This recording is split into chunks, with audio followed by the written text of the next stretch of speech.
അയ്യഞ്ചു മഞ്ചു മുതൽ 3 കൊഞ്ചു മതി, ഐകുഞ്ചനേഴു മത, 6 മതി, ചോട് രഞ്ചു മതി, 2 തത്വമതി, മേവുന്നു നാദഹരി നാരായണായ. ഈ രണ്ട് രാജ്യങ്ങളിൽ നടന്ന ഈ പ്രക്ഷോഭങ്ങൾ നമ്മൾ എടുത്തു നോക്കിക്കഴിഞ്ഞാൽ ഇതിനോട് സാമ്യമുള്ള കുറേ കാര്യങ്ങൾ ഞാൻ പറയാം. അതിന് ടിഗർ ചെയ്ത കാര്യം പറയാം. ബംഗ്ലാദേശിൽ ടിഗർ ചെയ്തത് ജോബ് കോട്ടയും, നേപ്പാളിൽ അത് നിയോ കിഡ്സ് സോഷ്യൽ മീഡിയ ആയിരുന്നു. ഇവിടെ കോക്രോച്ചാണ്.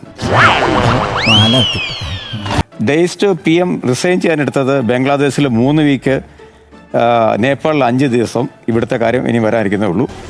എന്നിട്ട് അപ്പോൾ അവർ അത് സസ്പെൻഡ് ചെയ്തുകൊണ്ട് തന്നെ മാത്രം നമ്മളിവിടെ നിൽക്കുന്ന ക്യാമറയ്ക്ക് പുറകിൽ നിൽക്കുന്ന ക്യാമറാമാൻ വരെ ഇന്നിപ്പോൾ അതിൽ സബ്സ്ക്രൈബ് ചെയ്തിട്ടുണ്ട്. ആൾക്കാരിലേക്ക് ശ്രദ്ധ ആകർഷിച്ചു കഴിഞ്ഞു, ശ്രദ്ധ അതിലേക്ക് വന്നു കഴിഞ്ഞു. ഒന്നുകൂടെ കാണിച്ചേ.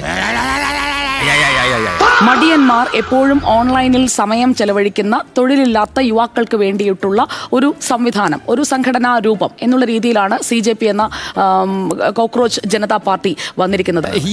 ഇദ്ദേഹത്തിന് ഒരുപാട് ഫാക്ടറീസ്, സ്റ്റാർ ഹോട്ടൽസ്, ബാറുകൾ, എന്തിന് റിസർവ് ബാങ്ക് വരെ ഇദ്ദേഹത്തിന് സ്വന്തമായിട്ടുണ്ട് 3 അപ്പോൾ ഇതൊരു സ്പൂഫാണ് എന്ന് ഞാൻ കരുതുന്നില്ല. ഇത് വളരെ ആലോചിച്ചുറപ്പിച്ചുകൊണ്ട് ആക്ടിവേറ്റ് ചെയ്തിരിക്കുന്ന ഒരു മോഡ്യൂളാണ്.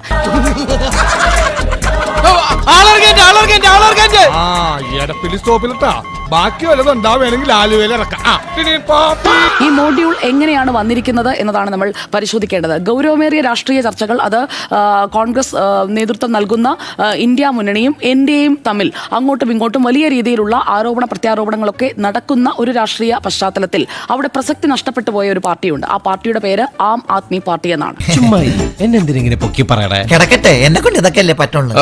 ഞാൻ ഈ അഭിജിത്ത് ദീപ്കയുടെ ട്വീറ്റ് ഹിസ്റ്ററി, അതായത് എക്സിലെ അദ്ദേഹത്തിന്റെ പോസ്റ്റുകളുടെ ഒരു ഹിസ്റ്ററി ഞാനൊന്ന് വെറുതെ ഒരു കൗതുകത്തിന് എടുത്തു നോക്കിയതാണ്. കാരണം എവിടെ നിന്നാണ് ഇത് തുടങ്ങുന്നത്? 15-ാം തീയതി ഒരു പരാമർശം നടത്തിയപ്പോൾ വളരെ ലാഘവത്തോടെ 16-ാം തീയതി ഞാനൊരു പോസ്റ്റ് ഇട്ടു, അതിനുശേഷം ഇത് പാർട്ടിയായി മാറി എന്നതാണ് വിവിധ അഭിമുഖങ്ങളിൽ അഭിജിത്ത് ദീപ്കെ അവകാശപ്പെടുന്നത്. ക്രോസ് ക്രിസ്ത്യൻസ് വരുമ്പോൾ പകയ്ക്കുന്നുമുണ്ട്. ഒരു പക്ഷേ നമുക്ക് അതിഥിയായി കിട്ടിയാൽ നമുക്ക് ഈ കാര്യങ്ങൾ അദ്ദേഹത്തോട് നേരിട്ട് ചോദിക്കുകയും ചെയ്യാം.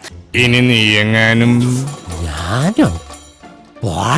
ഈ ട്വീറ്റ് ഹിസ്റ്ററി നമ്മൾ എടുത്തു നോക്കുമ്പോൾ ആം ആദ്മി പാർട്ടിയുടെ അതേ പ്രൊപ്പഗാൻഡ ആ ഹിസ്റ്ററിയിൽ നമുക്ക് കാണാൻ കഴിയും. അത് BJP ആണ്, CAA ആണ്. അതുപോലെ തന്നെ പ്രതിപക്ഷത്ത് കോൺഗ്രസ് അടക്കം മുന്നോട്ട് വെക്കാത്ത പല കാര്യങ്ങളും ഉന്നയിച്ചിട്ടുള്ള അങ്ങനെയുള്ള ഒരു നറേറ്റീവ് കൃത്യമായിട്ടൊരു പാക്കേജ് ആയിട്ട് തന്നെ കാണാൻ കഴിയും. ഒറ്റ കാര്യത്തിൽ എനിക്ക് സംശയം. എന്തിലാ ഈ മുടിയോ ശശി, പാലാരിവട്ടം ശശി, ക്ഷമിക്കണം, ഉപദ്രവിക്കരുത്, ജീവിതമാണ്.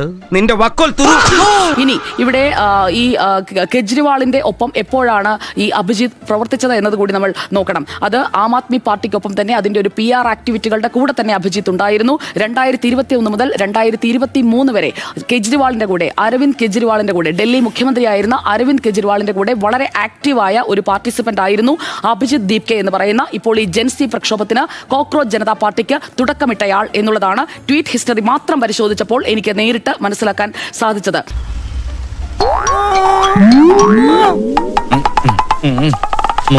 കോക്രോച്ച് ജനതാ പാർട്ടിയുടെ പിന്തുണ അതെങ്ങനെയാണ്? ഇൻസ്റ്റഗ്രാം ഫോളോവേഴ്സിന്റെ കാര്യമാണല്ലോ ഇവിടെ ഹൈലൈറ്റ് ചെയ്ത് പറഞ്ഞിരിക്കുന്നത്. ആ ഇൻസ്റ്റഗ്രാം ഫോളോവേഴ്സിൽ ഇപ്പോൾ വന്നിരിക്കുന്ന ഒരു വിവരം അനുസരിച്ച് പാകിസ്ഥാനാണ് 49% ഓഫ് ഫോളോവേഴ്സ് വന്നിരിക്കുന്നത്. America 14%, Bangladesh 14%, India 9%. ഇന്ത്യയിൽ നിന്ന് ഈ ഇൻസ്റ്റഗ്രാം അക്കൗണ്ട് ഫോളോ ചെയ്തിരിക്കുന്നത് 9% പേർ മാത്രമാണ്. അതാണ് ഇപ്പോൾ ലഭ്യമാകുന്ന ഡാറ്റ. സസ്പെൻഡ് ആയ അക്കൗണ്ടിന്റെ ഡാറ്റയാണ് ഞാൻ പറയുന്നത്.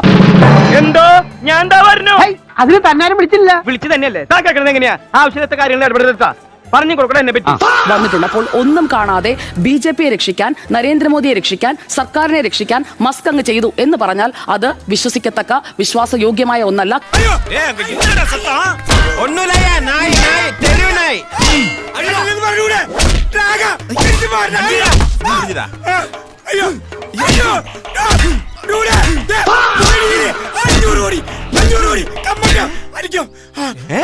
$500 കോടിയാ?